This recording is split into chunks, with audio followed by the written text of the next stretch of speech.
पगड़ी समाल जट्टा किसान संघर्ष समिति के नेतृत्व में जो 117 दिन से पक्का मोर्चा हिसार की कोर्ट के आगे लगा हुआ था, आज वो संगठन की आम राय व अलग अलग गांव से आए किसान जो आए हुए हैं उनकी आम राय से हमने ये पक्का मोर्चा स्थगित किया है। क्योंकि कल 26 सितंबर से पक्का मोर्चा फतेहाबाद से हज़ारों की संख्या में किसान अपनी मांगों को लेकर चंडीगढ़ की तरफ कूच करेंगे। उसमें 72 जो गांव, जिन गांवों का मुआवजा जो क्लेम रह गया है वो मांग प्रमुखता के तौर पर है। दूसरा CSC के जो किसानों का बीमा अभी किसानों के खातों में नहीं आया वो प्रमुखता के तौर पर है।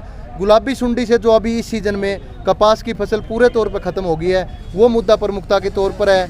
और जो सूखाग्रस्त घोषित करना चाहिए हिसार जिले को, क्योंकि जो बारिश है वो बहुत कम आई है। बारिश कम होने के कारण जो फसलों में नुकसान हो उसके नुकसान की भरपाई सरकार करे।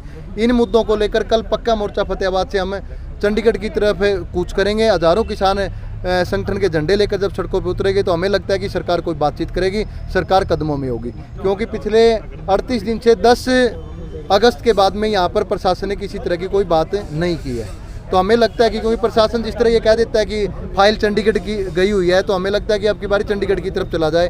तो ये 26 जो सितंबर का हमारा विधानसभा कूच है उसको देखते हुए हमने ये पक्का मोर्चा और हिसार का पक्का मोर्चा और फतेहाबाद का पक्का मोर्चा भी स्थगित किया है। चंडीगढ़ रूट का आपका क्या शेड्यूल रहेगा? 26 को जैसे चलोगे, कब चंडीगढ़ पहुँचोगे? देखिए, कल सुबह फतेहाबाद पक्का मोर्चा जो कोर्ट के गेट के आगे लगा हुआ है वहाँ से सुबह 10 बजे किसान वहाँ से चलेंगे। रतिया होते हुए हमारी पहला रात्रि विश्राम नथवान है जो गांव, उस गांव में हमारा पहला रात्रि विश्राम है। उसे 27 तारीख का जो रात्रि विश्राम है वो हमारा गुरुद्वारा धमतान साहब में है। उसके बाद में 28 तारीख का रात्रि विश्राम हम GT रोड होते हुए 28 तारीख को कलायत, 29 तारीख को इस्लामाबाद और 30 तारीख को अम्बाड़ा। उसके बाद में हमें पंचकुला होते हुए 2 तारीख को चंडीगढ़ विधानसभा पहुंचेंगे। कहना चाहिए वो किसान साथियों का आज तक भुगतान क्यों को नहीं हुआ? इसीलिए साथियों लड़ाई ने और ज्यादा तेज और तीखी बनाने की जरूरत पड़गी। फतेहाबाद के अंदर मीटिंग हुई, उसके अंदर तय किया कि 72 गांव में, हिसार जिले के जो 72 गांव हैं जिनमें बीमा क्लेम को नहीं आया और प्रशासन सुनवाई कौन करने लग गया, ना सरकार कोई बयान जारी करने लग रही, उन्हीं सब बातों को लेते हुए और जैसे फतेहाबाद में बाढ़ के हालात है, लगातार किसान साथी उड़े पक्का मोर्चा लगाए हुए हैं, लेकिन सरकार ने सुनाई कौन करी।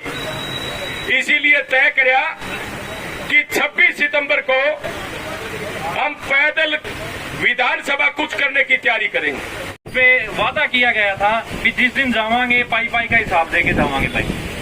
और पीछे भी जो संगठन के मोर्चे रहे हैं, किसान आंदोलन में रहे अगर, तो वो संगठन का ये नियम रहा है कि जो भी चंदा आया है या जो खर्चा हुआ है और जो बकाया बचता है तो संगठन की ये लाइन है वो भी हम माइक पर बता के जावा और ऑनलाइन लाइव आके अपने पेज के ऊपर भी डाल के जावा।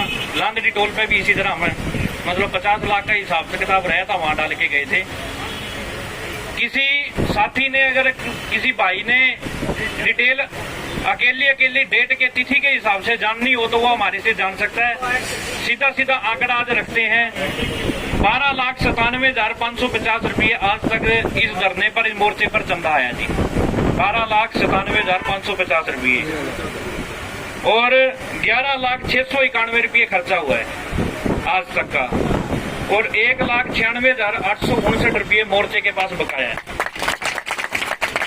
और आपको बता दिया जाए ये जो बकाया राशि है, जो हमारे हिसार जिले के जो कैशियर हैं, जब मशाल यात्रा निकली थी उस टाइम उनकी जो कंडीशन थी या उनकी तबीयत थी वो काफी खराब हो गई थी, तो साथी अभी तक दोबारा सक्रिय नहीं हुआ है, रुखबीर सिंह है लुदास से। तो ये 1,96,859 रुपये अगर वो साथी दोबारा संगठन में सक्रिय होता है तो उनके पास जमा कर दिए जाएंगे। नहीं तो ये हिसार पक्के के मोर्चे की जो तीनों की करण सिंह आर्य, सारज और भाई आत्माराम पातन, इन तीनों की निगरानी में रहेंगे। और बाकी अगर कोई भाई कोई डिटेल जानना चाहता हो तो वो हमारे से डिटेल ले सकता है। और कुछ चीजें हैं जैसे अभी हिसाब नहीं हुआ, जैसे ये टेंट वाले का है थोड़ा बहुत, जो गद्दों के मान लो थोड़े बहुत या दूध वाले के हैं तो वो 5-7-10 हजार का खर्चा कोई होया तो वो बकाया है, बाकी आपको बता दिया गया।